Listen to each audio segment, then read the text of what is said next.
Resumiendo la clase de ayer, vamos a pasarla rápida, hablamos sobre la teoría general del sistema, un poquito de historia, ¿cierto? Desde los griegos, con las primeras nociones del sistema, hablamos de René Descartes, este filósofo francés, que ya nos hablaba de que hay que analizar la realidad, descomponerla, pero también sintetizarla. Un racionalista, la, la- la realidad es compleja y la perspectiva sistémica nos ayuda a comprender esa complejidad. Sistemas pueden ser abiertos o cerrados, un extremo del sistema cerrado es el universo. Esta idea de sistema cerrado y abierto se la debemos y la formalización de estas ideas es de este investigador austríaco, Ludwig von Bertalanffy, gran biólogo que logró publicar su libro sobre la teoría general del sistema, donde el todo no es la suma de las partes, es más que la suma de las partes, o puede ser menos que la suma de las partes también, pero no es la suma de las partes, el todo. Y hay que tener una mirada total, que es la mirada holística. También uno puede tener una mirada inversa a lo holístico, que es lo reduccionista. ¿Mm? Uno cuando mira las partes está haciendo un análisis reduccionista. Me redujo las partes. Por ejemplo, yo puedo mirar las partes del motor de un auto. El carburador, qué sé yo, no sé, por el sistema eléctrico. Mido el motor en sus partes. Esa es una mirada reduccionista cuando miro los elementos. Me aproximo de forma reduccionista. La mirada holística es la totalidad. Me fijo en vehículo como un todo. ¿Mm? Todo lo que puede hacer un vehículo. Sé que hay un motor que funciona, pero no me importa mucho cómo funciona. Sé que eso me permite generar un auto, un vehículo que se mueve y ahí analizo el vehículo con todas las potencialidades del vehículo. Entonces esa mirada es la que holística y reduccionista, mirar las partes, pero también el todo, es lo que nos dice Bentalanffy.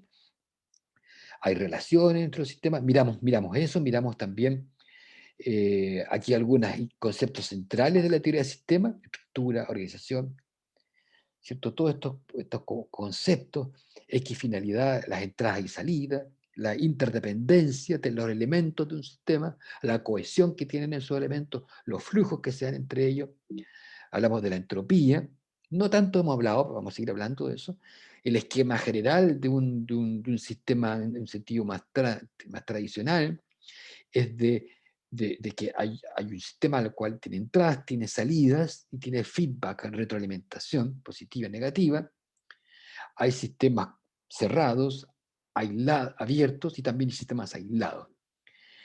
Los seres vivos son clásicos sistemas abiertos de entrada y salida en la visión de Bertalanffy más tradicional. Sin embargo, la teoría del sistema se ha desarrollado más, bueno, aquí también la misma visión de Bertalanffy, que un sistema puede tener subsistemas. La organización biológica puede analizarse desde el punto de vista sistémico.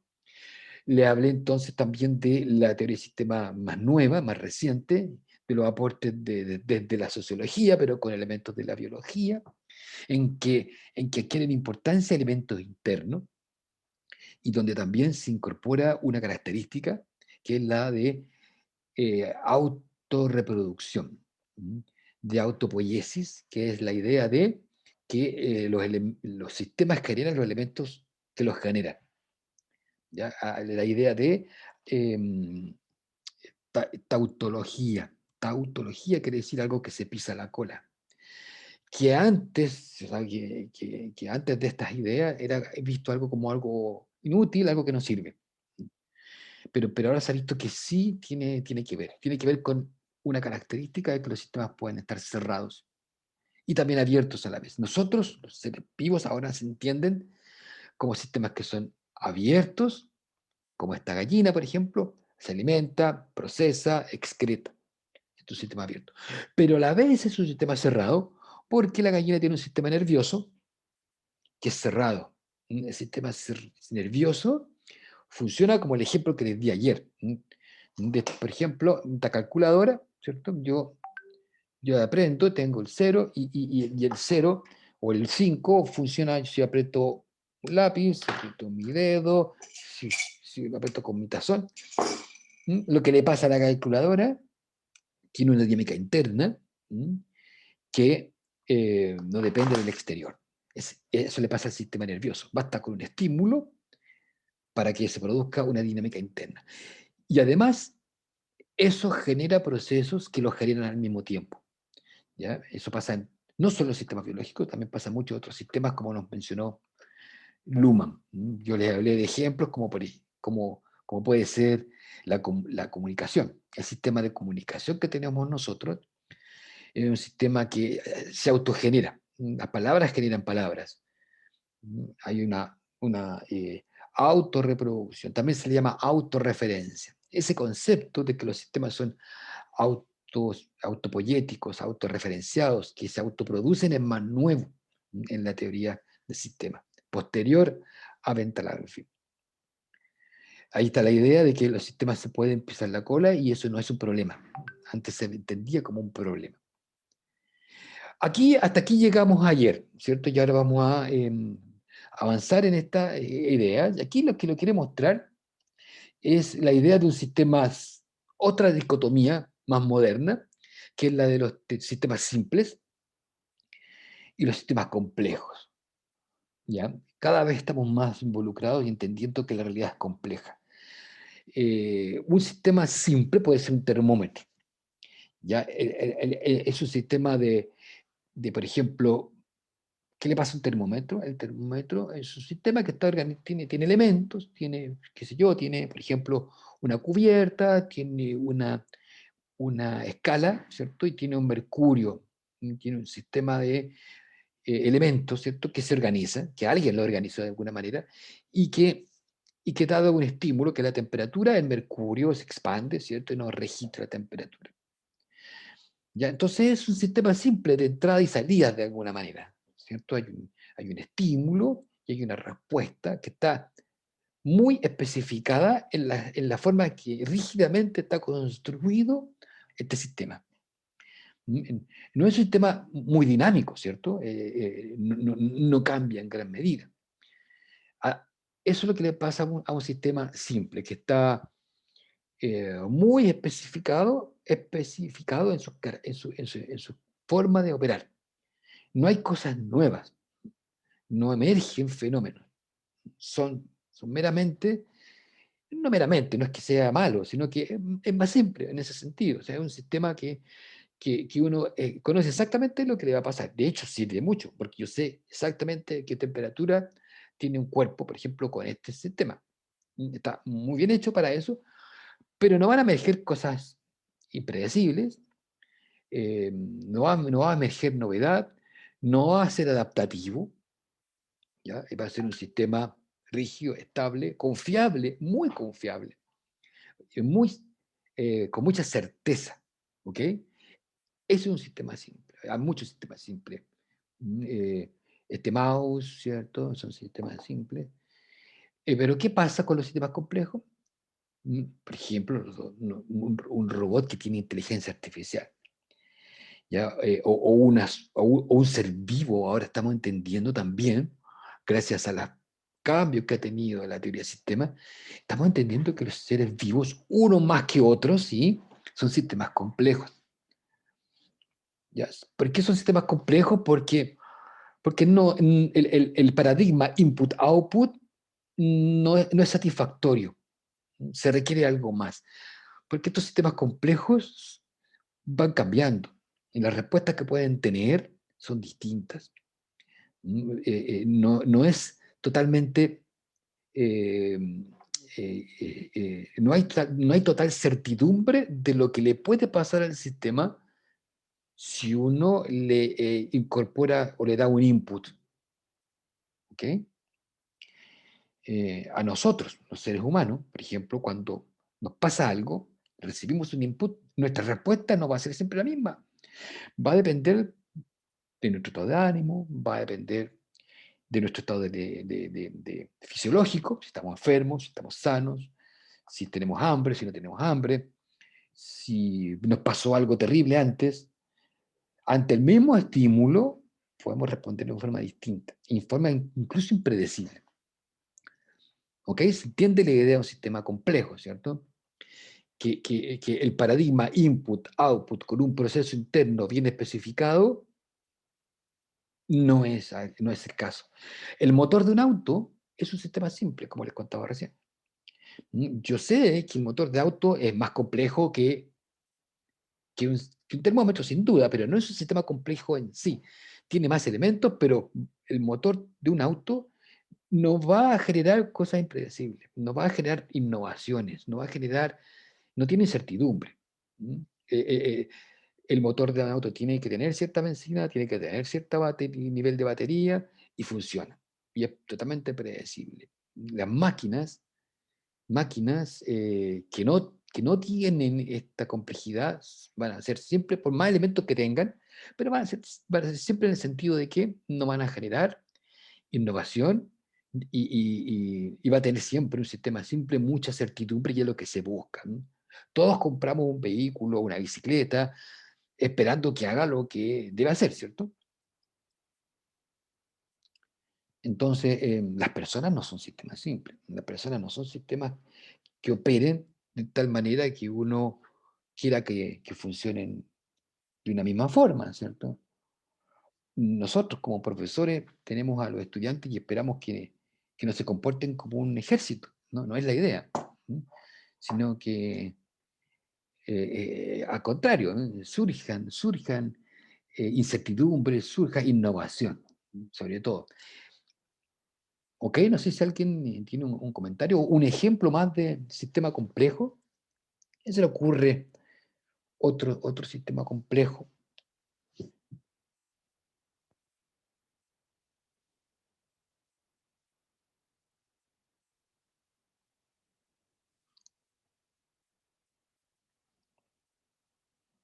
Ay, pasé.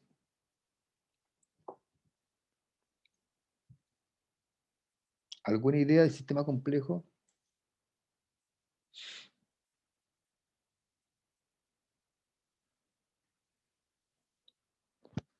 A mí no se me ocurre, profe. Ay, que estoy voy al chat que lo tenía apagado. ¿Podría ser una sociedad? Sí, perfectamente. La sociedad es un sistema complejo. Es compuesto, perdón, de seres vivos, eh, pero la sociedad es otro nivel. La sociedad no es la suma de los individuos. Es, pero es más que eso. No es solo la suma, pero algo más. ¿Cierto? Por ejemplo, imaginemos, a ver, ¿quién lo mencionó? Nicolás Mora. Ok, pero ¿podría especificar un poquito más algún ejemplo de una sociedad que sea un sistema complejo?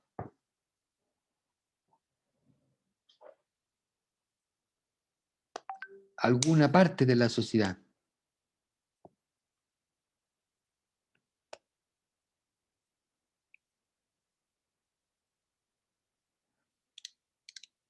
¿Qué podría ser?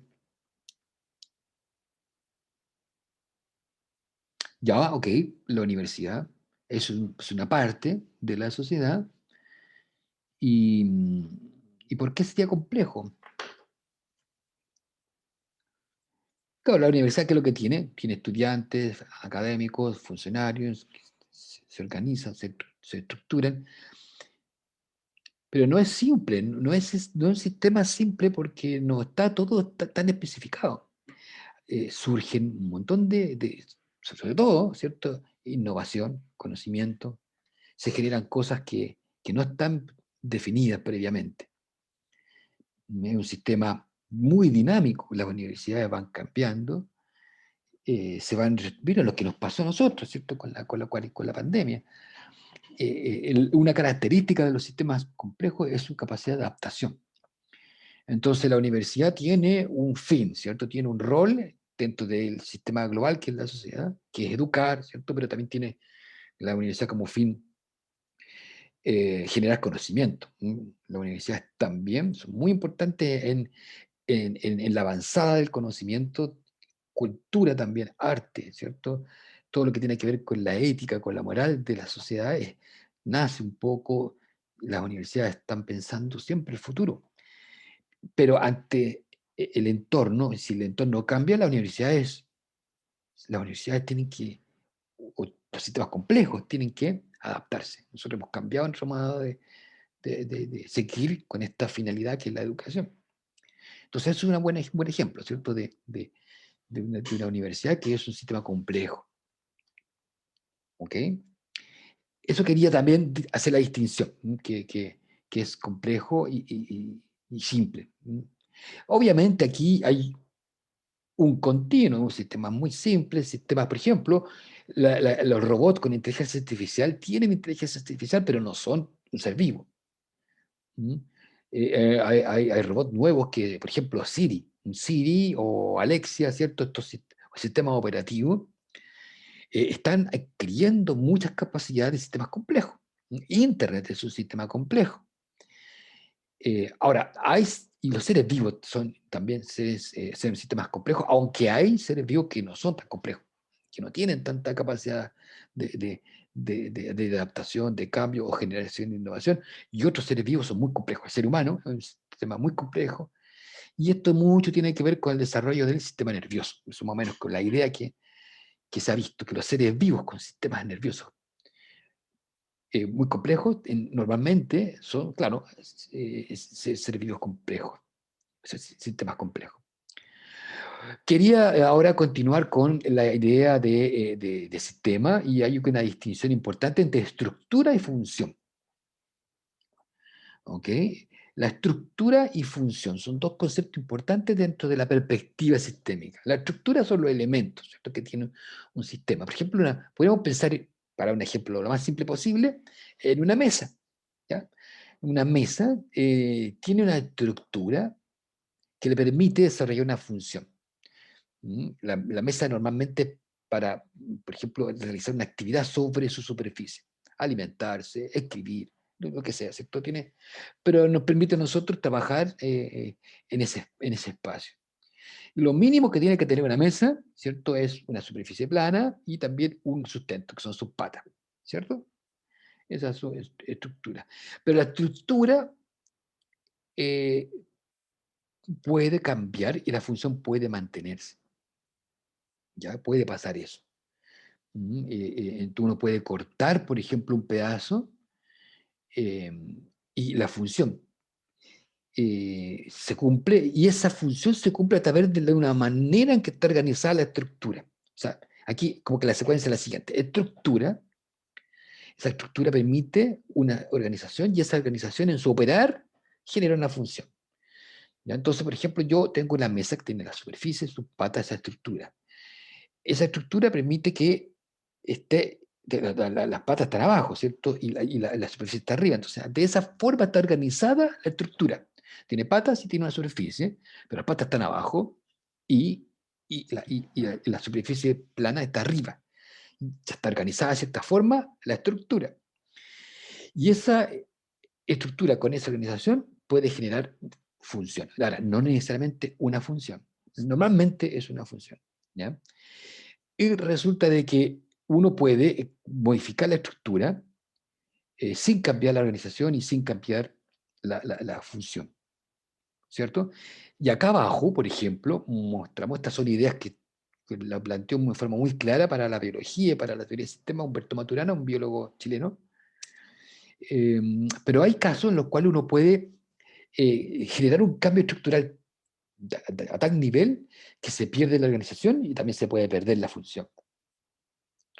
¿Ok? Entonces están estos conceptos de estructura, organización de la estructura y la función, la estructura y la función. ¿Mm? La organización está como en medio, porque es la forma en que se organiza la estructura. Pero las dos cosas importantes tenemos la estructura y la función. Sí, o sea, también importante la organización, pero diremos que está más asociada a la estructura. Eh, hay escuelas de pensamiento que le dan mucha importancia a la estructura. ¿Ya? Por ejemplo, el estructuralismo. Son escuela de pensamiento que dice que la estructura es muy importante, que la estructura lidera todo. Hay otra escuela de pensamiento, esto estoy hablando de teoría de sistema, hay otra escuela de pensamiento que dice que la funcionalidad es muy importante, que la función es lo que define muchas cosas. Y en biología esta discusión también está presente. ¿Ok? Hay biólogos que dicen que la estructura define muchas cosas, que la función, perdón, que la estructura define la función. Y hay otros biólogos que dicen que la función va modificando y va definiendo la estructura. Por ejemplo, el proceso evolutivo, la función va moldeando la estructura. Hay otros biólogos que dicen no, la estructura es la que cambia y eso define funciones. Y la función es una respuesta a la estructura. Ok, esa es una discusión amplia, bonita. Lo voy a dejar hasta ahí nomás porque es más compleja, pero sí, para los fines de este curso es importante que ustedes distingan, hagan esta distinción entre estructura, organización y la función. Otro ejemplo que quiero darles, por ejemplo, es la de un edificio. En un edificio, ustedes tienen un edificio que tiene una estructura, ¿cierto? Un edificio de, qué sé yo, 15 pisos. Ese edificio tiene un primer piso, tiene una puerta, tiene entrada, tiene ventana, tiene ascensor, tiene escalera, ventanas ventanas, qué sé yo, estacionamiento, un edificio. Ese edificio puede tener varias funciones, o una función más importante, pero la función del edificio puede ser de edificio de departamento donde vive gente, ¿cierto? Entonces le llamamos edificio de departamento. O puede ser un hospital, o puede ser una empresa. O sea, una estructura puede tener varias funciones, pero normalmente la estructura de alguna manera define de qué va a ser, ¿sí? Pero no está 100% especificada.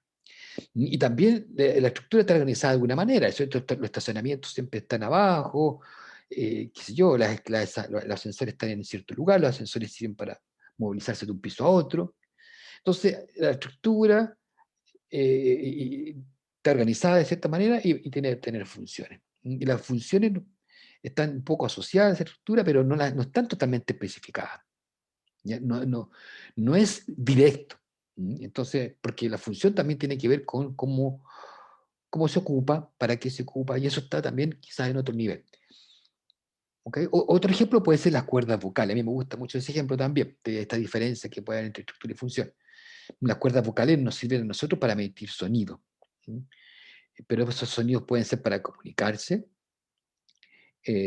o pueden ser no necesariamente para comunicarse, o sea, pueden, por ejemplo, para liberar una energía, ¿cierto? Que cuando uno se golpea, ¿sí? Y a uno le duele, uno hace, ¡ay!, ¿cierto? Y eso uno no lo hace para comunicarse, lo hace en el fondo también una forma de canalizar el dolor. Entonces, hay varias estructuras que se organizan de manera que tienen una función, pero la función no está especificada en la estructura. ¿Mm? Yo puedo tener un auto y lo puedo usar para, eh, como, qué sé yo, locomoción personal, o puede ser un medio de locomoción colectivo, o puede ser un medio para ir a hacer distintas cosas, ¿cierto? Entonces, eso también son cosas que no están totalmente definidas las funciones. Sí, sin embargo, la función depende de la estructura. O sea, si no hay estructura, hay funciones que no se pueden hacer, pero no está especificada. ¿Sí? No sé si se entiende la idea.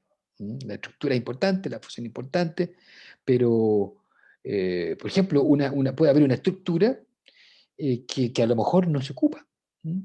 Y que no va a tener función porque a lo mejor ya está desactualizada, o porque aquí se rompe la relación. Por ejemplo, cuando yo parto la silla, esa estructura ya pierde su organización, ya no puede prestar la función que prestaba antes, o a lo mejor puede prestar otra función, puede ser leña, ¿cierto? Esa mesa ahora puede transformarse en un elemento de combustión para energía calórica. Em, Sobre teoría de sistemas, ya hemos hablado de que Bertalanffy nos dijo que están los elementos, las relaciones y también la cohesión que tienen los sistemas. Y este es el típico diagrama de un sistema. Un sistema está conformado por elementos y por relaciones de elementos. Y estas relaciones pueden ser variables, pueden ser de mayor o menor intensidad. Esta línea, por ejemplo, es más gruesa que esta otra. ¿Cierto? Entonces sí, con mi mouse lo pueden ver. Pero normalmente los sistemas pueden ser representados a través de una imagen en que hay elementos que se relacionan con líneas. Y estas líneas pueden ser más gruesas si la relación es fuerte, más débil si la relación es menor. Pueden ser en un solo sentido. Un elemento se relaciona solo de una sola forma con este otro. Pueden ser de doble sentido. Hay diversas formas de representar los sistemas y sus relaciones. Ya los sistemas pueden cambiar. El mismo sistema, con el mismo número de relaciones, puede ser distinto. Por ejemplo, imagínese usted un equipo de fútbol. Un equipo de fútbol, un sistema. Tenemos que los mismos jugadores. De repente los ponen en posición 3-3-4, no sé, 3-2-1. O sea, ¿ha escuchado usted en el fútbol que el director técnico que lo que hace, tiene los mismos elementos, pero los organiza de otra forma y los relaciona de otra forma? Tú vas a estar aquí en la punta delantero, vamos a poner en este caso 4 defensas, y lo organiza de otra forma, ¿cierto? Está constantemente haciendo eso para enfrentar una situación distinta. Expulsan a un jugador y ¿qué pasa? Bueno, cambia la relación. Expulsan a un jugador y cambia la relación.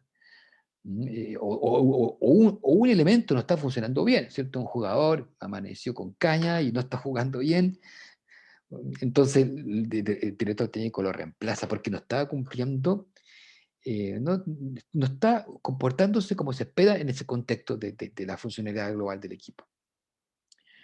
¿Ok? Entonces se representan los sistemas a través de elementos que se relacionan y uno puede hacer un modelo desde eso.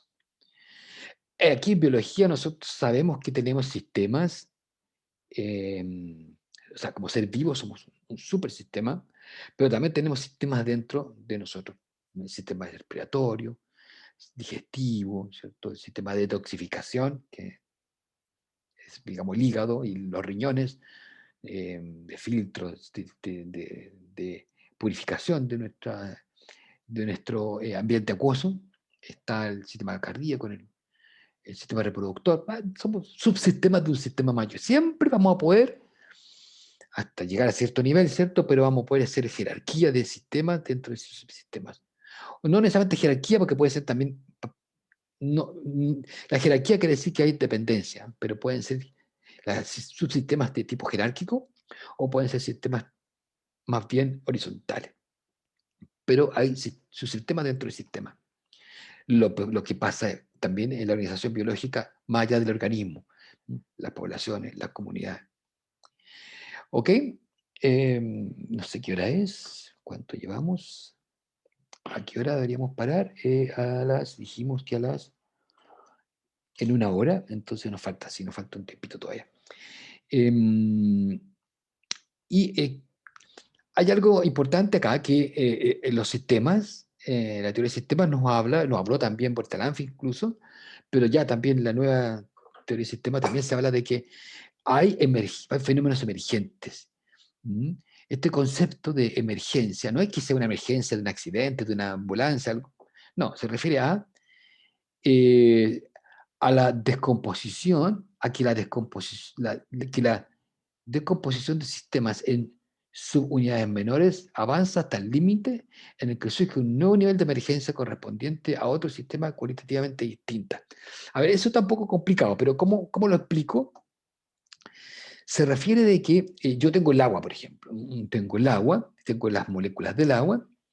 Yo puedo tener ese límite inferior, que es la molécula de agua y sus propiedades, ¿cierto? La polaridad que tiene el agua, que permite que genere este estado, ¿cierto?, tan especial de la materia. Pero el agua, dentro de sus propiedades eh, térmicas, ¿cierto? Tiene físicas, a partir de esa estructura que tiene el agua, pueden emerger eh, un nuevo nivel, algo cualitativamente distinto a la estructura en sí. Por ejemplo, las olas, es un bonito ejemplo. Las olas del mar. Ustedes han visto el mar, ¿cierto? Obviamente han ido al mar, han visto las olas, Y ese es un fenómeno, es un fenómeno emergente de las propiedades del agua. La ola en sí, por ejemplo, ¿cierto?, que se produce en el mar, es un fenómeno que emerge de las características del agua. ¿Mm? No es algo que uno pueda definir como un objeto, la ola. Sin embargo, uno distingue la ola. Si tú dices, ahí viene una ola, ahí viene una ola. Pero ¿qué es lo que es en esencia? En esencia es el desplazamiento de las mismas moléculas de agua. Se mueven, la ola, ustedes han escuchado eso, que la ola avanza, pero el agua no se mueve. ¿Cierto? Solamente donde rompe, el agua se mueve. Donde está rompiendo, el agua se está moviendo. Pero una ola, por ejemplo, es la molécula de agua, si ustedes la marcaran, queda ahí mismo, sube y baja. Lo que se está moviendo es otra cosa. Lo que se está moviendo es, este fenómeno emergente que es la ola. ¿Queda claro, no? Más o menos la idea. ¿Has visto un estadio, usted en el estadio, ¿cierto? Cuando la gente hace la olita, ¿cierto? A todos lo han visto eso cuando de repente está jugando Chile en el Estadio Nacional y hacen la ola. Lo mismo pasa en el mar. La gente no se está moviendo. No es una persona que es la que esté girando. La ola es ese fenómeno de que las personas se levantan y se agachan, o levantan las manos y se agachan, y se ve que avanzan. Eso es un fenómeno emergente. Y uno lo puede ver, y uno lo puede distinguir como observador, uno ve que se mueve algo. Y es bonito, ¿cierto? Verlo.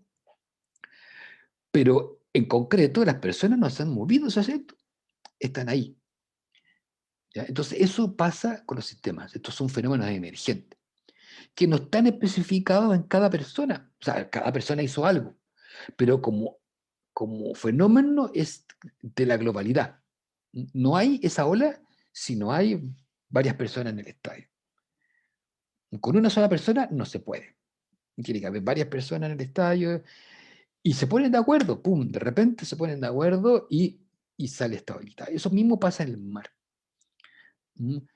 Hay una diferencia de presión, ¿cierto? Puede haber un viento que genera, la ola se desplaza por el mar, pero la ola no es en sí una corporalidad que uno pueda apartarla. ¿Ya? Esos son los fenómenos emergentes. ¿Ya? Más allá de la descomposición, surge, ¿cierto? Una cosa que es cualitativa, que es cualitativamente distinta. Hay varios ejemplos de fenómenos emergentes, ¿ya? Que tienen que ver con, por ejemplo, a ver, voy a ir un ejemplo de esto que hablábamos recién, en las comunidades biológicas. En las comunidades biológicas hay fenómenos emergentes. En las comunidades que nosotros tenemos organismos interactuando con otros, con su ambiente, surgen algunos fenómenos emergentes. Por ejemplo, pueden ser la competencia, podría ser, son interacciones, pero la competencia como fenómeno está mediado o emerge de la interacción. ¿Ya? O los patrones eh, de distribución que pueden tener las especies, si uno lo mira desde el espacio, generan fenómenos que no están dados exactamente por cada individuo, sino que como por la totalidad. A ver qué otro fenómeno emergente puede ser el fenómeno del niño, y el fenómeno del niño, que es un fenómeno climático, pero que también tiene que ver con el mar y genera cambios en la atmósfera que redundan en mayor lluvia, pero los climatólogos lo detectan y dicen, acá vemos algo, vemos una estructura o una que no depende de cada uno de los elementos, pero que emerge como una totalidad. ¿Ya? Y eso es el fenómeno del niño que ya es más o menos recurrente. Eso es la emergencia, una característica de los sistemas. ¿Ok? Otro ejemplo de esta, por ejemplo, de emergencia es la conciencia. Un ejemplo de la conciencia, que es un fenómeno emergente del sistema nervioso. ¿Ya? ¿Dónde está la conciencia? ¿Está en un punto la conciencia de nuestro cerebro? Los neurobiólogos actualmente dicen que no. De hecho, hay neurobiólogos que dicen que la conciencia no existe localizada en algún lugar. Es una cuestión que tiene que ver con el lenguaje, con la comunicación. Pero la conciencia emerge de la interacción eh, de cada una de nuestras neuronas y emerge como fenómeno, de una suerte de coordinación también. ¿Okay? Entonces, es importante esto de los fenómenos emergentes. También se le llama, no lo escribí acá, pero se le llama epifenómeno. Epifenómeno.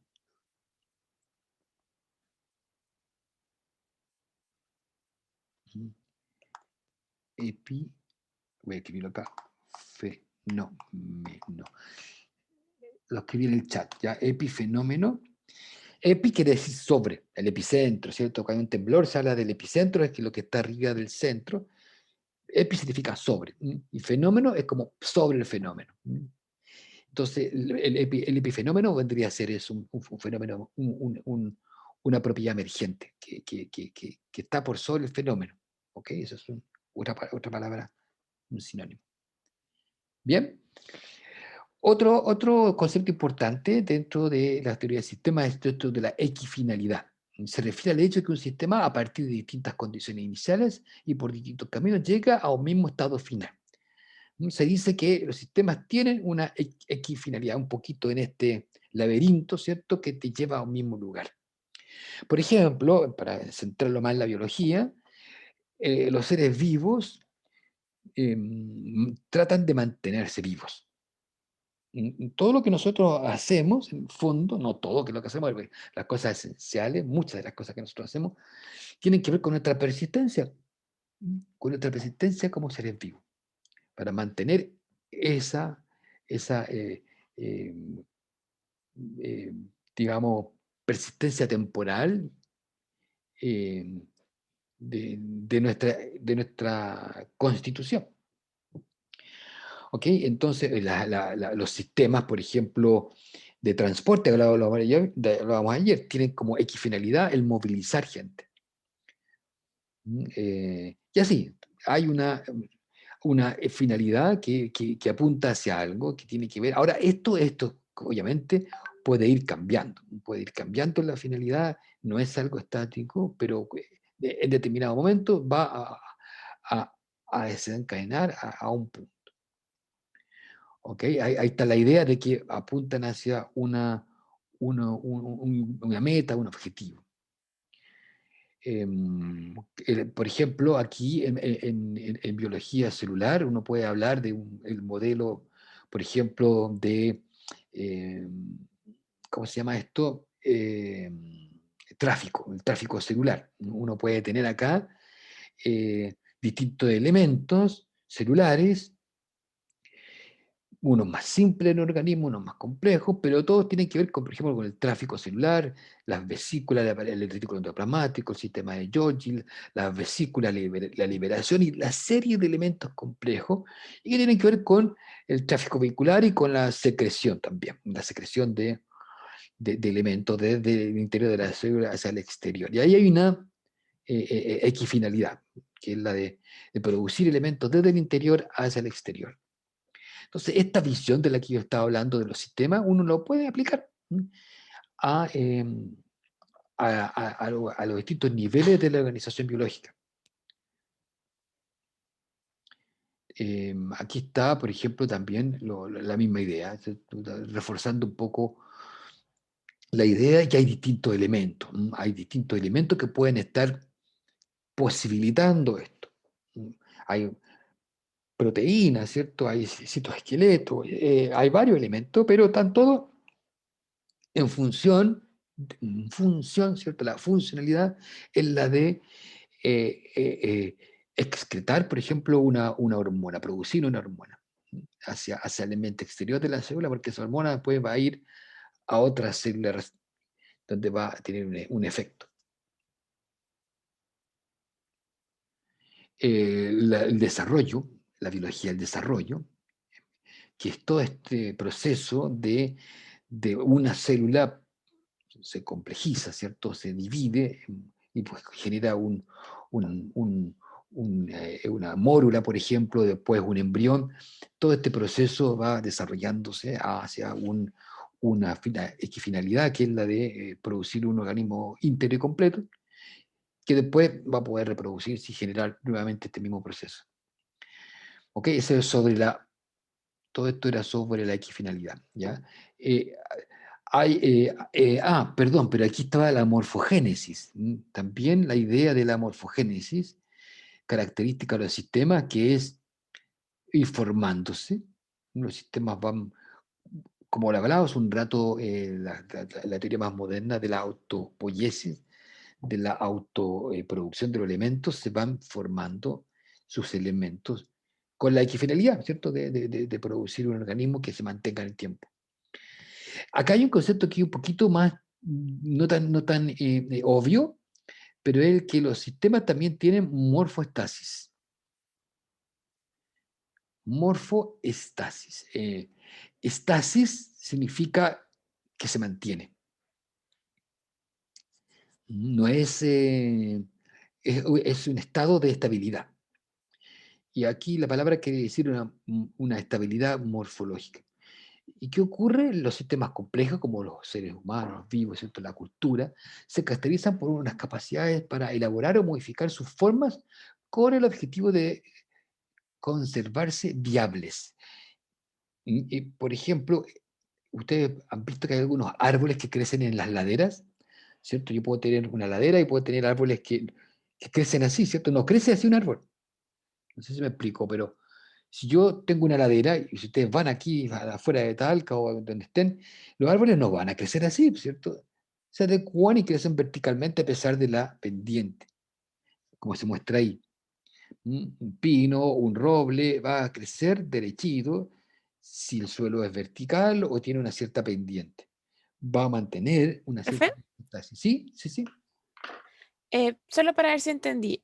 Morfogénesis es la generación de una estructura para poder, o sea, con el objetivo de poder cumplir una función, y la Sí, morfoestasis es la capacidad de modificar esa estructura con tal de mantener exacto. la vida, entre comillas. Ah, Exacto, ya, o sea, ok. mantener una cierta viabilidad, como dices tú.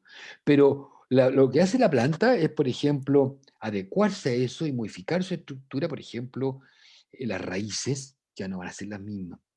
La estructura se va a poder modificar de alguna manera y tiene esa capacidad. En el fondo es la capacidad, ¿cierto?, de modificar de alguna manera y adecuarse para mantener esa viabilidad, porque dice, se caracteriza por sus capacidades para elaborar y modificar sus formas, como la morfología, con el objeto de conservarse.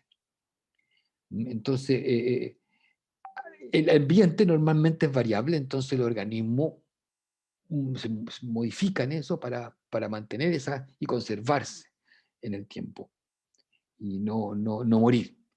Si los árboles no tuviesen esta capacidad, no podrían ocupar la ladera, estarían totalmente restringidos a superficies planas, pero no, la planta se adecua. Por ejemplo, hay plantas que no sé si han visto en el sur de Chile, que hay algunos árboles que tienen la forma del viento. El viento los modifica a tal forma y ellos se adecúan y pueden vivir eso, porque si el árbol estuviese recto, el viento los botaría. Y hay árboles que están orientados en la dirección de que el viento suele soplar. Y esa es una modificación, ¿no? Una modificación de la morfología, pero para mantener su viabilidad como ser vivo. Lo hacen un montón de organismos. El coral, por ejemplo, que se desarrollan y tienen cierta libertad para crecer de distintas formas y de acuerdo a donde estén, van manteniendo su estructura o sea, modificando su morfología, su forma para conservar ese objetivo que es de ser variable. ¿Ya? Ahí hay proceso de retroalimentación. Ok, vamos a hacer la pausa porque ya cumplimos una hora de conversación, de presentación de estas ideas. Así que paramos hasta las 12:20. Profe, ¿Sí? ¿le puedo preguntar algo? Claro. Es que cuando habló de la conciencia, le habló como refiriéndose a los sistemas biológicos humanos solamente. Sí, sí, hasta donde sabemos nosotros, esta discusión de la conciencia es algo que se ha circunscrito al ámbito humano. No tenemos idea de qué pasa con otros seres vivos. ¿Y cómo se relaciona con los sistemas? ¿Se refiere a que por el sistema nervioso? ¿A eso se refiere? Lo que pasa es que lo dije a raíz de los fenómenos emergentes, de las emergencias, como el ejemplo de la ola, que es algo que emerge. La conciencia es algo que también emerge, pero a partir del sistema nervioso, al menos en ser humano. Ah, ya, gracias que no me ¿Mm? había quedado clara la relación. Ok, ningún problema. Cualquier consulta siempre la pueden hacer. Ok, entonces nos juntamos a las 12:10. Ya voy a poner pausita en la grabación. Nos vemos enseguida.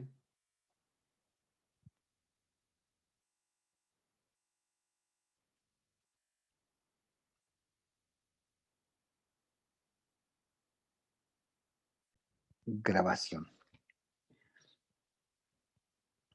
Ya tuvimos la pausa, así que vamos a continuar con lo que veníamos hablando sobre esto de los sistemas en general, no solo biológico, pero con más ejemplo en lo biológico, pero hay que tener que esto pasa mucho en varios sistemas. Otro concepto importante dentro de la teoría de sistemas, teoría general de sistemas, es la recursividad. Esto se asocia con la idea de autorreferencia, de autopoiesis.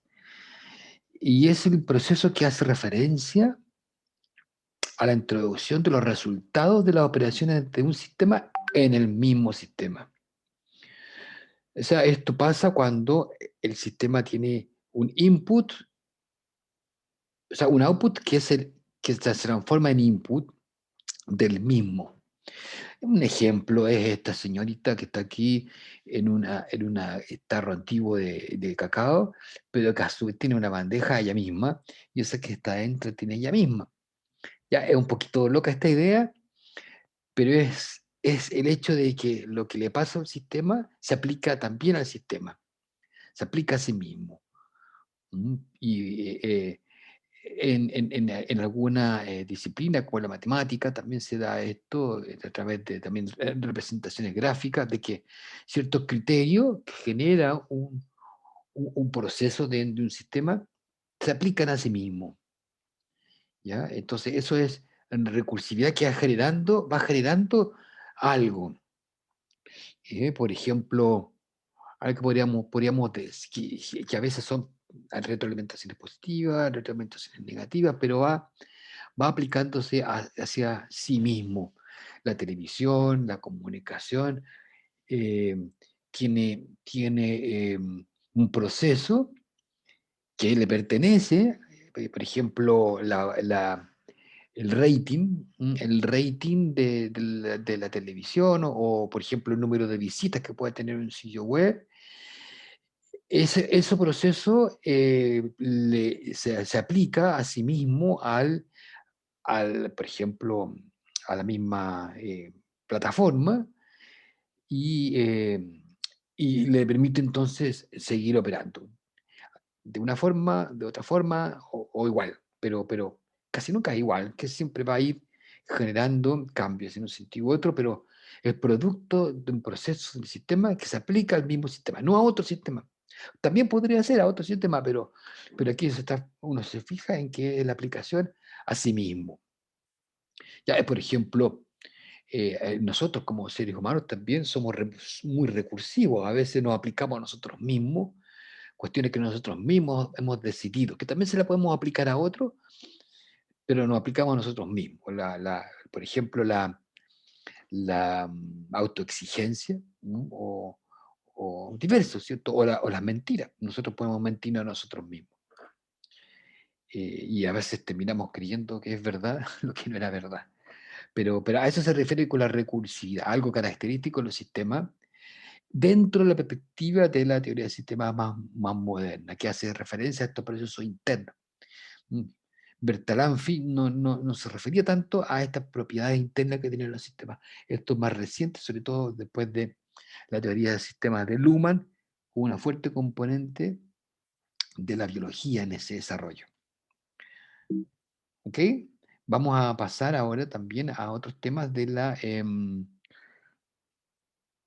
a la sesión 1.2, pero vamos a alcanzar a avanzar harto en esto, yo creo. Porque esto es realmente lo que tendría que haberle pasado hoy día, porque lo que vimos hasta recién es más que nada lo que tendríamos que haber terminado ayer. Pero se van a dar cuenta que tiene mucho de similitud y más bien es centrarse en algunos ejemplos, ya para que podamos ver en conjunto algunos ejemplos. No quiero dejar de ver el chat porque a veces se me va el chat y se me dicen algo por el chat. Ok, ahí está.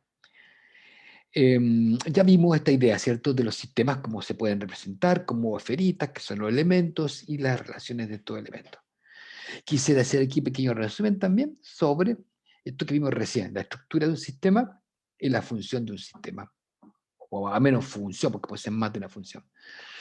Pero claro, en cuanto a su estructura, tiene elementos y tiene relaciones, ¿cierto? Lo que podemos caracterizar a un sistema. Incluye la disposición y orden de los elementos dentro de un sistema, ¿cierto? La mesa, las patas están debajo, la plataforma está arriba. Le corresponde una conformación específica, ¿cierto? La que acabamos de decir, ¿cierto? Hay varios ejemplos, ¿cierto? En que la estructura está dispuesta de una manera específica. Y en su operar permite acciones, ¿cierto? En su operar permite. La bicicleta, por ejemplo, tiene los pedales en cierto lugar, la cadena en cierto lugar, el manubrio en ciertos lugares, todo está distribuido en tal lugar y en su operar permite accionar, como es movilizarse, ir de un lugar a otro arriba de la bicicleta. La bicicleta se desplaza, ¿cierto? Pero la función, por otro lado, es lo que resulta del operar de las partes y relaciones entre ellas. ¿Qué resulta del pedal, de la rueda, del manubrio, de la cadena? Resulta el movimiento de la bicicleta. ¿Mm? Y la función de ese mover también incorpora materia y energía e información, las que dependiendo de la organización de sus partes genera salidas, es el proceso. O sea, por ejemplo, la bicicleta, si yo no me subo a la bicicleta, si yo no le genero el movimiento, la bicicleta está ahí quieta, se oxida, ¿cierto? Termina ahí, sin uso, sin hacer nada. La estructura está ahí, pero está en las partes donde tienen que estar, pero en la medida que uno le incorpora energía, que es generando la fuerza mecánica que permite a los pedales moverse, que eso mueva las ruedas traseras o lo que sea, ¿cierto? Y eso genera entonces esa incorporación de energía, en este caso, que es la que ejerce el ciclista, va a permitir realizar la función, que es moverse. ¿Ok? La benzina de un auto, por ejemplo, y así, muchos ejemplos. Nosotros, como seres vivos, como les contaba ayer, nos alimentamos, incorporamos materia y energía para que nuestro sistema funcione. Entonces ahí ustedes ya están alcanzando la diferencia entre estructura, que está organizada de alguna manera, está dispuesta de alguna manera específica, y que en su operar funciona y genera algo. Y la función es movilizarse, ¿cierto? Pero la bicicleta también podría ser el objetivo y la X finalidad es movilizarse, pero también puede ser hacer ejercicio. ¿Ya? Ahí en la función hay más amplitud, no está tan especificado. Pero normalmente hay una que son más recurrentes o que son funciones que se definieron al momento de construir la estructura. Profesor, un cambio de organización, una pregunta aquí de Juan Fuentes, dice el profesor, ¿un cambio en la organización del sistema siempre causará un cambio en la función? No, no necesariamente. No necesariamente porque vimos que un cambio en la organización, espérate, un cambio en la organización, sí, pero había pensado en la estructura. Claro, puede causar, pero hasta cierto límite, porque depende. Pero normalmente sí, normalmente yo tengo la estructura que está organizada de cierta manera y eso puede producir un cambio en la función. Puede que la bicicleta ya no me sirva como bicicleta para movilizarme. Si, por ejemplo, yo no tengo ruedas, es fundamental, ¿cierto? Ahí ya no puedo moverme. Pero si yo a lo mejor organizo la bicicleta con los mismos elementos, de otra manera también se puede perder, pero puedo organizar, hay límites en el cambio de la organización tal que puede perderse la organización, sí es cierto. Eh, Ahí se distinguen algunos elementos claves de la organización. Yo podría, por ejemplo, siguiendo con la metáfora de la bicicleta, yo podría cambiar alguna forma de organizar la bicicleta de tal forma que igual permite que logre tener esa función. Y podría ser. ¿Qué podría ser? Supongamos la forma en que los pedales mueven la rueda. Yo podría organizarla de otra forma, hacerla al revés. Yo pedaleo, por ejemplo, y la cadena no mueve la rueda de atrás, sino que mueve la rueda de adelante. Imaginen, ninguna bicicleta es así porque la tracción trasera es más potente que la tracción delantera, en el caso de la bicicleta. Pero yo podría organizarla de otra forma y no pierdo la función de andar en bicicleta. Pero, pero es un cambio de la organización que no afecta la función. Pero hay varios cambios de la organización que sí afectan la función. Supongamos, a ver, ¿cuál ejemplo podría ser? En que uno cambia la organización eh, y cambia la función. ¿Cuál ejemplo podría ser? Siguiendo quizás con el ejemplo de la bicicleta, yo puedo cambiar, cuando cambio, puede soportar, espérate, ¿cuánto cambio puede soportar un sistema? Claro, hay cambios que van a ser, pero fundamentales. Estoy pensando en otro ejemplo que no sea el de la bicicleta, algo que sea un poquito más cotidiano. Am, a ver, pensemos en un sistema que puede ser. A ver, la universidad, ¿sí? Lo mencionaron hace un rato. eh, Uno puede tener un cambio en la organización. Supongamos que, a ver, algo que sea muy contingente, que los estudiantes también pueden hacer clases. ¿Ya? Normalmente, el profesor hace la clase, los estudiantes son guiados por el profesor, y supongamos que cambiamos la universidad a tal punto que los estudiantes también pueden dictar clases y los profesores también pueden aprender, supongamos, que pueden ser estudiantes. Cambiamos la forma en que se organiza pero logramos igual logramos formar, nos formamos todos y también generamos conocimiento. O sea, pero hay cambios que pueden ser muy radicales y que ya pierde la estructura. ¿No? Por ejemplo, si ya no entran estudiantes, supongamos, o, o ya no hay profesores, eso podría ser un cambio en la estructura, pero un cambio en la organización tal que ya se pierde la función, ya no sería una universidad. Así que hay que también ver, y eso también es una característica de los sistemas complejos. En los sistemas complejos se da esta cuestión de que es más difícil es.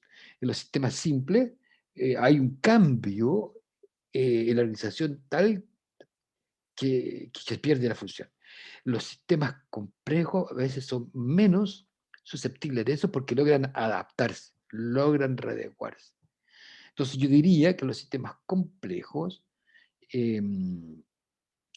los cambios de la organización pueden darse y se mantiene la estructura. Y se mantiene la función, porque logran adaptarse mejor. Y eso pasa, lo vamos a ver enseguida, cuando un sistema está diferenciado, pero tiene funciones centrales. ¿Ya? Hay sistemas que está organizado tal de que hay una centralización en la organización. Y eso tiene un cierto riesgo de que si ese centro neurálgico, por llamarlo así, se modifica, se cambia demasiado la organización y se pierde la función. Entonces, hay sistemas que están descentralizados. ¿Mm? Y como están descentralizados, no hay nada tan importante. Ahí está todo un poquito más eh, susceptible de ser cambiado, de ser reorganizado, pero se mantiene la función. ¿Ok? El sistema nervioso, por ejemplo, tiene una parte que es central, que es el sistema nervioso central. Si yo genero un cambio en la organización, es muy probable que no funcione bien. Pero hay sistemas, por ejemplo, el Internet o las redes neuronales en general, que no tienen un área central, pueden sufrir cambio en la organización y la función se mantiene como tal. Es súper interesante la pregunta, Juan.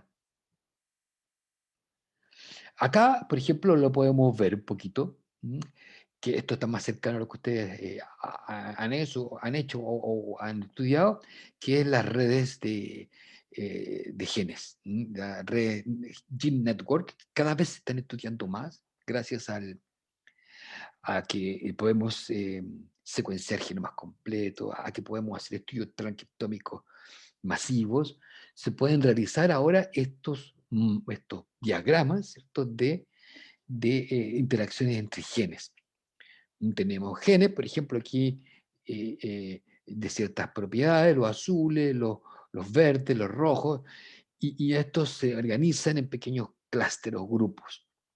¿Ya? Entonces aquí, como ustedes pueden ver, a lo mejor algunos genes son más abundantes que otros, círculos más grandes son más abundantes, hay más transcritos de estos genes, o sea, los genes tienen más elementos a los cuales codifican para más proteínas, por ejemplo, los círculos más chiquititos son menos y se relacionan. Y no hay ninguno, quizá hay uno que es central acá, este que está acá en medio, podría ser como más prevalente, pero si este no está, si este se silencia, si este muta, por ejemplo, habrán otros que alrededor podrán suplir. O no, puede que no, pero por ejemplo ahí podría ser un cambio en la organización tal al perder un elemento que se pierde la función y puede que ya no esté desarrollándose un proceso metabólico que culmina en algo. Eh, pero un sistema complejo normalmente es así, tiene hartos elementos, elementos muy interrelacionados y es bastante flexible. Uno puede eliminar uno, no cambia globalmente la organización y la función se sigue desempeñando. Ustedes han escuchado de los genes maestros, tal vez, o los genes directores de orquesta. Y sabe esto que hay vías metabólicas, no sé si lo han visto por ahí, pero hay genes que les llaman, que codifican para proteínas orquestas, que están ahí como esta azul, muy centralizada, muy centrales, muy importante. Si ese gen no está presente, se produce un cambio muy importante en cómo está organizado este sistema y la función ya no se da. Pero hay casos en que no hay un gen orquesta, hay varios genes que, de acuerdo a ciertas circunstancias, pueden reemplazar a otro y la función global se sigue desempeñando. Una red regulatoria de genes, como se le abrevia GRN, es una colección de reguladores moleculares que interactúan entre sí y con otras, bueno, sustancias, por llamarlo de alguna forma, en la célula para regular los niveles de expresión génica. Lo que hablábamos recién, ¿cierto? Una red reguladora van regulando los niveles de expresión de transcritos y sus proteínas. Por ejemplo, en la morfogénesis juegan un rol importante durante el desarrollo. Ya sabemos que no solo son los genes lo importante, también está la epigenética, ¿cierto? Los fenómenos que están involucrados, el ambiente como involucra. Hay más interacciones entre genes de células, entre tejidos, que dentro de los tejidos. Eso quiere decir que hay muchas interacciones entre los genes que sabemos ahora, gracias a esta red, que los genes interactúan mucho entre sí, más que a veces lo hacen las células entre tejidos, por ejemplo, una célula pancreática con una célula digestiva, o dentro de los tejidos, por ejemplo, tampoco hay mucha interacción, pero sí se ha visto que hay más interacción a nivel de genes. Esta figura creo que representa, este YouTube, me parece que va para allá, mostrando las esa idea. The data are large numbers of observations over time and individuals, and at a hierarchy of levels. Sophisticated algorithms can reconstruct causal molecular networks that represent the physiological states associated with complex traits like disease. These networks aren't islands. They are highly interconnected in a complex system. No está traducido al Intricate español. multi-scale network of life can be visualized in this model. Each network, defining physiological states of the system, maps to a region. When one network affects Profe, no se ve el video. Ah, no sé, solo se escucha. Ya, voy a... ¿Por qué no se verá? Ya, pero bueno, este video lo pueden ver después en todo caso. Está en inglés. ¿Ahora se ve o no? Sí, ahora sí. Ya, ok. La idea de este video es que explica muy bien las relaciones de estas redes reguladoras y cómo se pueden visualizar. Por ejemplo, se hacen esquemas como estos circulares. A través de análisis transcriptómico uno puede tener una red de genes reguladores y se ve cómo se relacionan a través de estos diagramas en que se pueden interconectando. Ya, por ejemplo, acá hay los distintos tejidos, fíjense ustedes, eso es lo que les contaba recién. Voy a echarle un poquito más para atrás. Acá tenemos, por ejemplo, genes que tienen que ver con expresión de proteínas involucradas en el fenómeno respiratorio, en el digestivo, por ejemplo, en el intestino delgado y grueso, en el estómago, o en el hígado, o el corazón, o el cerebro. Y estos genes se pueden representar de esa forma, ¿cierto? A través de un círculo que representa todo el organismo. Y resulta de que estos genes tienen relación con otros tejidos. Por ejemplo, algunos genes se relacionan. Por ejemplo, el sistema nervioso puede producir una hormona, ¿cierto? Que va y activa alguna región del sistema digestivo o el sistema reproductor. Y se producen muchas relaciones entre ellos, fíjense ustedes, entre tejidos, por ejemplo, el nervioso con el digestivo, pero también hay algunos internos. ¿Ya? Entonces hay muchas relaciones entre. Esto es un sistema totalmente complejo, y donde hay, ¿cierto?, relaciones entre las distintas partes. ¿Ya? Esa era la idea de las redes de genes. Hay más interacciones entre genes de células, entre tejidos, que dentro de los tejidos. Esas flechas que se mostraban dentro de un tejido, por ejemplo, nervioso, y otro, que es, por ejemplo, el digestivo, hay mucha conexión entre ellos, y se ha visto que son más esas que incluso dentro del mismo tejido. Acá está nuevamente esta idea como un buen ejemplo. También se le llama nodos a estos pequeños grupos que se conglomeran. Bueno, sabemos también que los genes tienen copias. No solamente hay puede haber distintos niveles de transcritos.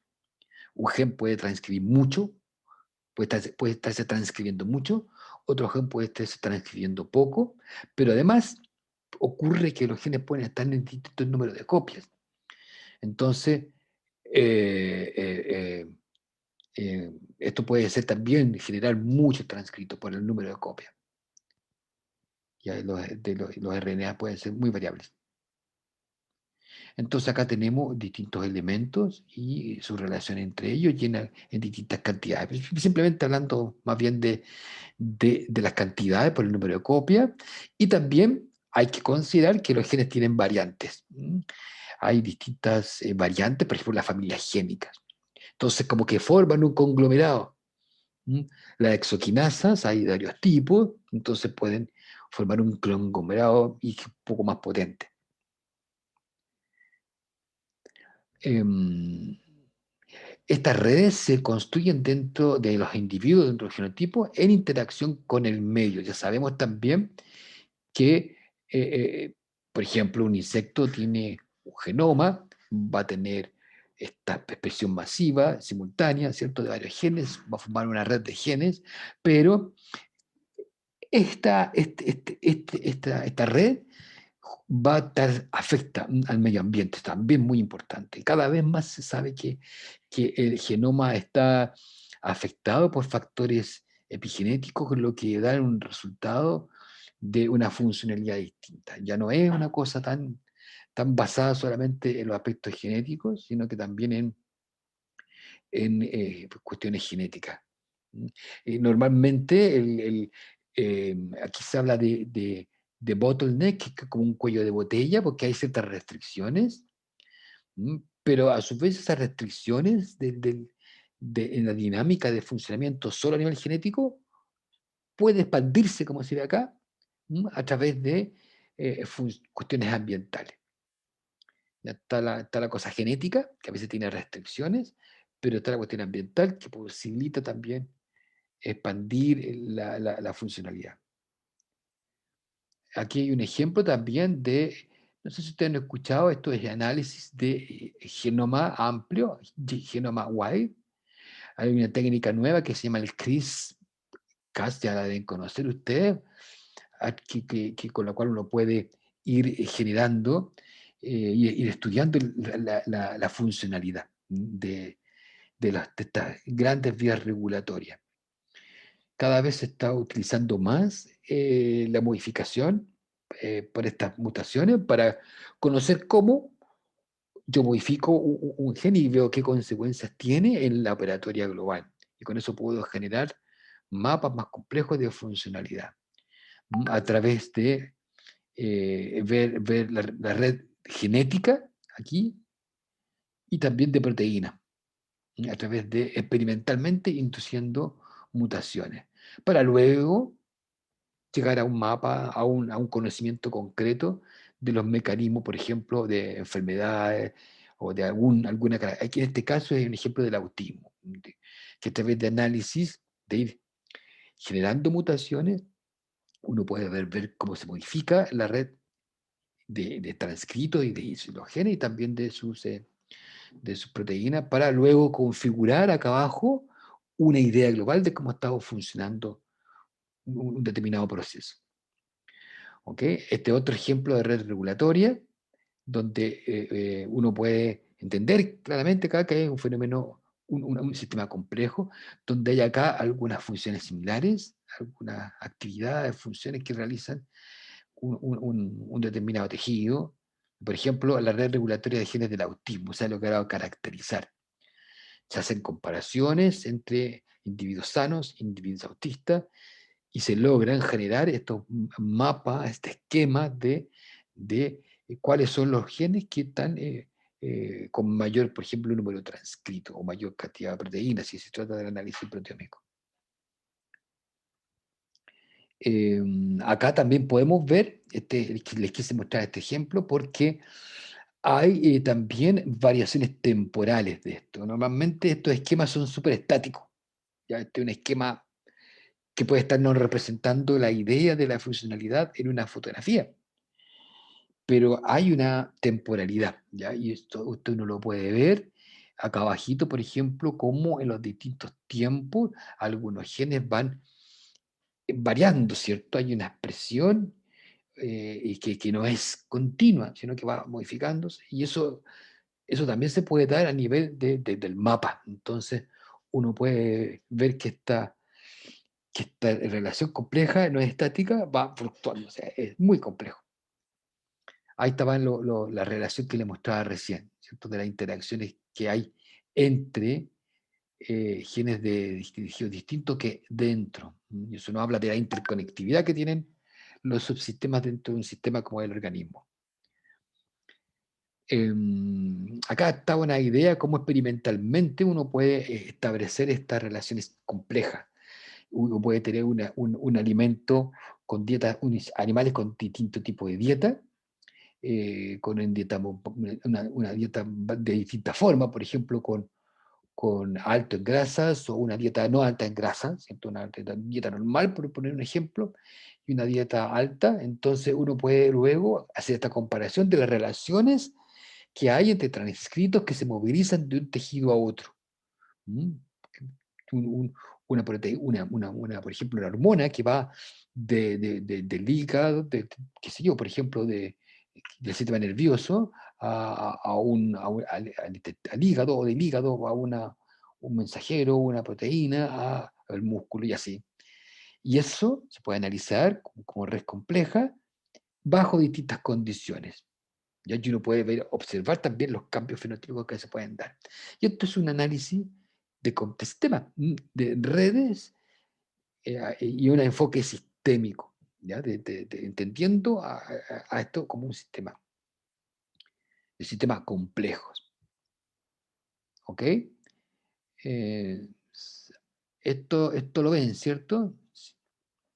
Quería mostrarle acá, saliendo del individuo, de su genes, yendo a otro ejemplo de sistema complejo. Estos son peces, ustedes han visto seguramente los cardúmenes. ¿Ya? Hay individuos y también están varios individuos y forman un cardumen. Y se mueven los cardúmenes, ¿cierto? Ustedes han visto cómo se mueven los cardúmenes. Voy a ver si se puede ver, si podemos ver el video. Vamos a ver si es que se ve el video del cardumen.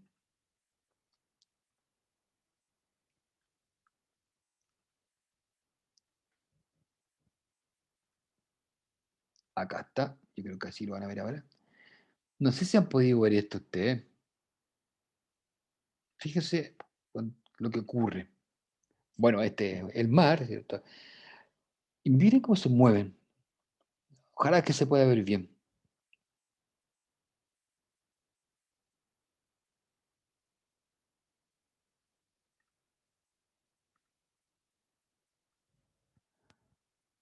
¿Cómo pasa eso? ¿Se ve, cierto? Sí, bien. Bien, gracias, Leslie. Se ve, gracias, Javi. Eso es un cardumen. Y fíjense ustedes cómo se da aquí, esto es lo que hablábamos hace un rato, esto es un fenómeno emergente. Nosotros tenemos a los peces que se mueven y emerge esta estructura, esta superestructura. Emerge esta superestructura que es el cardumen movilizándose. Entonces tenemos, voy a volver acá a la presentación.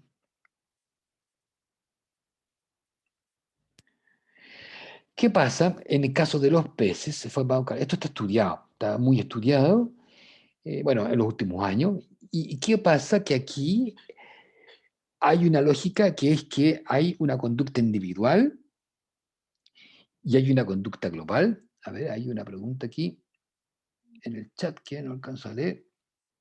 No se ve la presentación. Ok, ya vamos a ver de nuevo, a tener que... Me cuesta interactuar un poquito con esto. Me gusta más con dos pantallas, pero ahora tengo una sola pantalla. Ya. Estoy acá en la U y no tengo otra pantalla. Así que, pero aquí sí se que ve, ¿ya? Esta era la idea.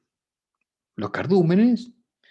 ¿Por qué le pongo este ejemplo? Porque este es un fenómeno, este es un ejemplo de un sistema complejo donde uno puede ver muy bien también la idea de que no hay una estructura centralizada y hay fenómeno emergente también. ¿Qué pasa? Aquí, eh, eh, eh, cada pez ha estudiado esto, que hay como ciertas reglas de oro para que se observe este fenómeno. Cada pez, como está así lo escribieron estos autores, como que la regla de oro que debe seguir un pez aquí es, preocúpate de la fuerza de atracción. ¿Mm? Hay una fuerza de atracción cuando están los peces moviéndose, hay como una corriente, y los peces están percibiendo esta corriente, que se llama como fuerza de atracción. Y tienen que también los peces seguir como criterio, seguir los cambios de velocidad y hacer lo que hace el vecino más cercano. O sea, aquí cada individuo hace algo individual y particular que tiene que ver con su entorno, con su mirada individual, como pez, que tiene que ver con su pequeño entorno, y eso, si lo hacen todos por igual, emerge esta estructura. Emerge esta cardumen que se moviliza. Y esto no ocurre por azar. No ocurre por azar. Este sistema, esta conducta individual que genera este cambio global, tiene tremendas consecuencias porque a los cardúmenes les permite sobrevivir. Les permite diluir el riesgo de depredación cuando están en conjunto. Les permite encontrar también presas a ellos. Cuando los peces están en un cardumen, la probabilidad de morir atacados por otro pez mayor es mucho más baja. ¿Cierto? Si un pez está solito, se lo llega, un pez más grande se lo coma, la probabilidad es 1. Lo descubre, el pez más grande se lo come. Pero si ve el cardumen, si son 100 peces en el cardumen, la probabilidad de morir es 1 sobre 100. Entonces hay un efecto de dilución de la mortalidad por el hecho de vivir en un cardumen. Pero para vivir en un cardumen, no hay un pez que se levante y diga, ya, todos hagamos esto, síganme a mí, yo los lidero. Se ha visto que no hay un líder, ¿ya? Que no hay un líder, sino que se juntan y todos operan bajo los mismos criterios, que son individuales, pero que logran establecer una totalidad. ¿Ya? Eso pasa también con las aves. ¿Ya? Los estorninos, no sé si lo han visto, también es muy lindo. Aquí, ¿me dicen si se ve? ¿Se ve o no se ve? Nope, ok. Bien, vamos a tener que hacer de nuevo, salir y abrir la otra ventanita. Ya. Acá se va a ver. Fíjese usted de esto que se da. En Chile también se da en algunos lugares. No sé si lo han visto. Ahora se ve, ¿cierto?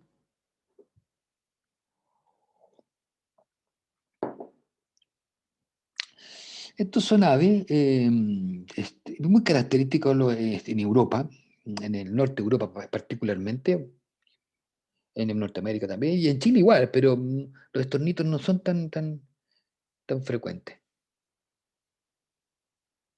¿Qué pasa aquí? Estos son los agrupaciones, bandadas, ¿sí? De aves que tienen esta conducta, una conducta que genera, ¿cierto? Una tremenda nube de aves, y también se han estudiado y se ha visto que aquí no hay una ave líder. No hay una ave líder. Esta es una conducta que se da principalmente en la penumbra, tanto en la mañana como en el atardecer. Se observa esta conducta y también tiene efecto o digamos un sentido para estas aves, que es la de también reducir el riesgo de depredación, que son mayores para ellas a esas horas. Entonces, la conducta individual emerge y genera esta superestructura. Y son sistemas complejos. Aquí pasa lo mismo que en el caso de los peces. Este video es un poquito largo. Pero quiero llevarlos a la presentación. Ahí están los estorninos, ¿cierto? Y estas bandadas de estorninos, muy conocidas en Europa, se han estudiado que obedecen a criterios similares, simples. No hay líder, ellos repiten la conducta de sus 7 vecinos más cercanos. O sea, cada estornino lo que hace, o starling, como se llaman en inglés, repite lo que está haciendo su vecino. La conducta es independiente del tamaño de la bandada. Tampoco no hay una percepción total de la bandada por cada individuo. La información no se diluye, y se producen lo que se llaman murmuraciones efectivas. Hay como un escuchar, pero de los que están inmediatamente al lado. No hay una visión global. ¿Ya? Aquí está un poco esta idea este paper que salió publicado habla de scale free, libre de escala. ¿Por qué? Porque da lo mismo esto si son 20, 30, 40, 50. No hay una... es como lo que le pasa a Internet. Internet funciona igual, con los mismos criterios, y se organiza Internet independiente del número de computadores. ¿Ya? Y se le llama fenómeno free scale, libre de escala. Y acá está, por ejemplo, cuando hablamos de sistemas complejos, se dan estos dos modelos, uno que se llama libre de escala, en que se producen estos fenómenos, ¿cierto? Y hay otro modelo que es modelos exponenciales, que a medida que hay más individuos, se empieza a generar un fenómeno exponencial, de que el fenómeno se energiza más o se debilita más de acuerdo al número de elementos. Esas son características de los sistemas complejos. En algunos casos son dependiendo del número, y se le llama exponencial, puede ser negativa, puede ser positiva, pero que es sensible al número de elementos, y otros, como el que vemos en biología, en el caso de los cardúmenes o de las bandadas de aves, en que son redes libres de escala y que se van, que funcionan en base a criterios simples a nivel individual. ¿Mm? Eso es lo que quería conversarles hoy día sobre los sistemas complejos. No sé si tienen dudas, pero hay muchos más ejemplos de sistemas complejos. Y acá una característica importante de los sistemas complejos es un poquito lo que me preguntaban también, de que logran ser adaptativos, logran no ser sistemas que están totalmente definidos. Ese cardumen o esa bandada se mueve de manera totalmente casi impredecible. No podemos decir para dónde va exactamente. No podemos, eh, digamos, congelar eso como algo concreto. No es como el termómetro, ¿cierto? El termómetro nos va a decir precisamente la temperatura de acuerdo a las características del mercurio. Y en cambio, un sistema complejo va a operar de una manera, por eso mismo, ¿cierto? Compleja, va a tener estas particularidades de que es difícil de predecir, de tener certeza de qué va a ser. Es incertidumbre. Ahora, esa incertidumbre no es negativa. En el caso de la biología, es al contrario, se ha visto que es beneficiosa porque genera innovaciones en términos evolutivos, implica también innovaciones.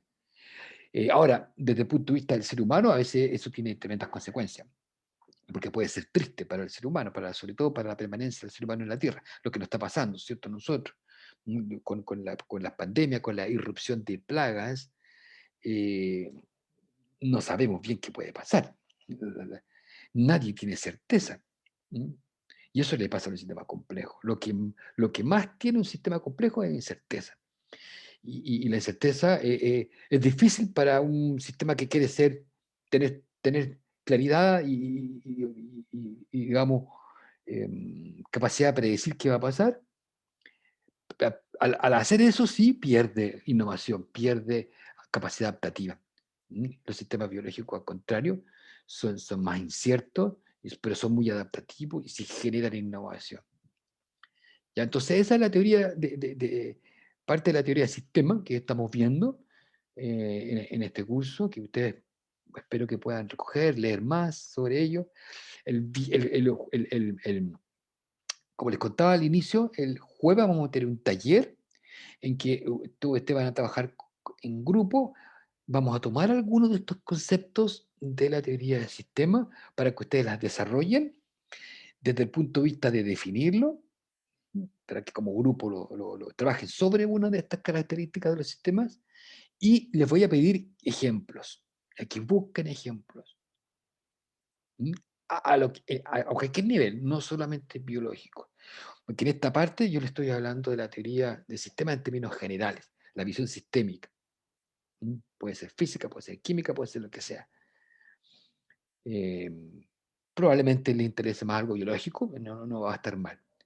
pero la teoría del sistema es general. Y aquí estamos haciendo algunas especificaciones hacia el sistema biológico, que es lo que más nos interesa, pero la teoría general del sistema, como lo dijo Bertalanffy, como lo dice Niklas Luhmann, es teoría general del sistema. ¿Les parece? Yo creo que estamos terminando la clase de hoy día. Espero que haya sido claro. Esto no es un tema fácil, pero es una invitación a que ustedes sigan avanzando en esto.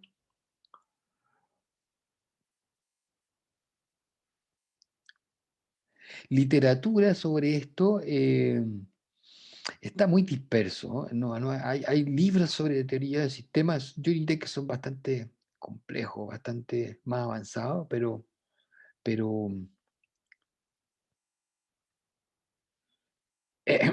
lean el apunte, eso es básico, mastiquen y los conceptos que están ahí,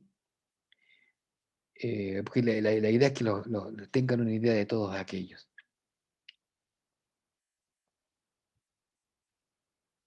Ya muchachos, ya chicos y chicas, Profe, ¿el jueves a qué hora entonces nos conectamos?